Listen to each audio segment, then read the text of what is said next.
मित्रांनो, बांधकाम कामगार योजनेअंतर्गत ज्यांचं रजिस्ट्रेशन झालेलं आहे त्यांच्या मुलांना शैक्षणिक काही योजना दिल्या जातात. शिक्षणाच्या 7 योजना या राबवल्या जातात. त्या 7 योजना कोणकोणत्या आहेत आणि त्यासाठी किती रुपये लाभ दिला जातो हे आपण या व्हिडिओमध्ये पाहत आहोत. मित्रांनो, वेळ न घालवता डायरेक्टली आपण पाहूयात.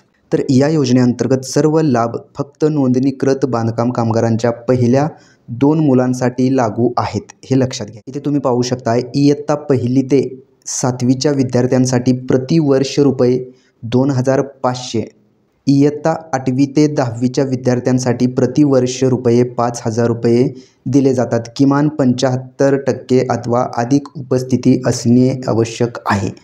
म्हणजेच बांधकाम कामगार योजनेअंतर्गत ज्यांचं रजिस्ट्रेशन झालेलं आहे त्यांची मुलं जर इयत्ता 1ली ते 7वीच्या विद्यार्थी असतील तर त्यांना प्रतिवर्ष 2,500 आणि 8वी ते 10वीचे विद्यार्थी असतील तर त्यांना प्रतिवर्ष 5,000 रुपये हे या योजनेअंतर्गत दिले जातात. आता आपण दुसरी शैक्षणिक योजना पाहू. इथे तुम्ही पाहू शकता, इयत्ता 10वी व 12वीमध्ये किमान 50% किंवा अधिक गुण प्राप्त केल्यास त्या बांधकाम कामगारांच्या मुलांना 10,000 रुपये हे दिले जातात.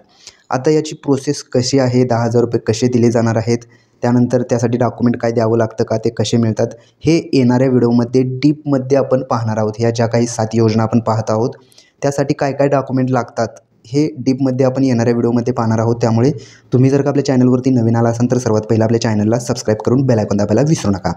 तर आता आपण नेक्स्ट पाहू. इथे पाहू शकता, इयत्ता 11वी व 12वीच्या शिक्षणासाठी प्रति शैक्षणिक वर्षी 10,000 रुपये हे दिले जातात.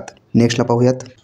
इथे पाहू शकताय, पदवी अभ्यासक्रमाकरिता प्रतिवर्षी 20,000 रुपये नोंदित कामगारांच्या पत्नीसही लागू आहे.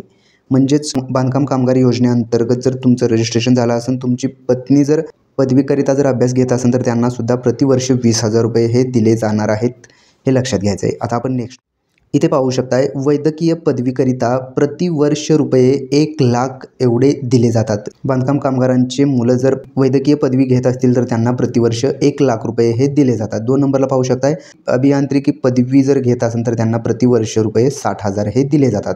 हे फक्त नोंदित कामगारांच्या पत्नीसही लागू आहे. म्हणजेच मुलासोबत जर पत्नी पण अभ्यास करत असेल तर पत्नीलासुद्धा ही योजना लागू आहे. आता आपण नेक्स्ट पाहूयात. इथे तुम्ही पाहू शकता, शासनमान्य पदविकेसाठी प्रति शैक्षणिक वर्षी रुपये 20,000 दिले जातात. त्यानंतर शासनाच्या पदव्युत्तर पदविकेसाठी प्रति शैक्षणिक वर्षी 25,000 रुपये हे दिले जातात. ही गोष्ट लक्षात ठेवायची आहे. तर आपण नेक्स्ट पाहूयात. तर इथे तुम्ही पाहू शकता, नोंदित बांधकाम कामगाराच्या 2 पाल्यांना MSIT शिक्षणाच्या शुल्काची प्रतिपूर्ती. म्हणजे तुमच्या जर मुलांचं MSIT झालेलं असेल त्या केसमध्ये तुम्ही MSITसाठी जेवढे काही पैसे भरलेले आहेत ते पैसे तुम्हाला रिटर्न तुमच्या बँक खात्यामध्ये दिले जातात या योजनेअंतर्गत. म्हणजे जर तुमचं बांधकाम कामगार योजनेअंतर्गत रजिस्ट्रेशन झालेलं असेल तर या 7 योजना तुमच्या मुलांसाठी लागू होतात. तुमची मुलं या 7 योजनांचे फायदे घेऊ शकतात. सर्वात महत्त्वाचा विषय म्हणजे या ज्या काही 7 योजना आहेत, फक्त 7च योजना नाही आहेत, हे शैक्षणिक 7 योजना आपण पाहिलेल्या आहेत. आरोग्यविषयक काही योजना आहेत, अजून बऱ्याच योजना आहेत, त्या योजनासुद्धा आपण येणाऱ्या व्हिडिओमध्ये पाहणार आहोत. पण या ज्या काही 7 योजना आहेत या योजनेसाठी काय काय डॉक्युमेंट लागतात, तो फॉर्म कसा भरायचा, कुठे भरायचा, याच्या रिलेटेड संपूर्ण माहिती आपण येणाऱ्या व्हिडिओमध्ये पाहणार आहोत. त्यामुळे तुम्ही जर का आपल्या चॅनलवरती नवीन असाल तर सर्वात पहिला आपल्या चॅनलला सबस्क्राईब करून बेल आयकॉन दाबायला विसरू नका. चला तर मग भेटूयात पुढील व्हिडिओमध्ये. धन्यवाद मित्रांनो.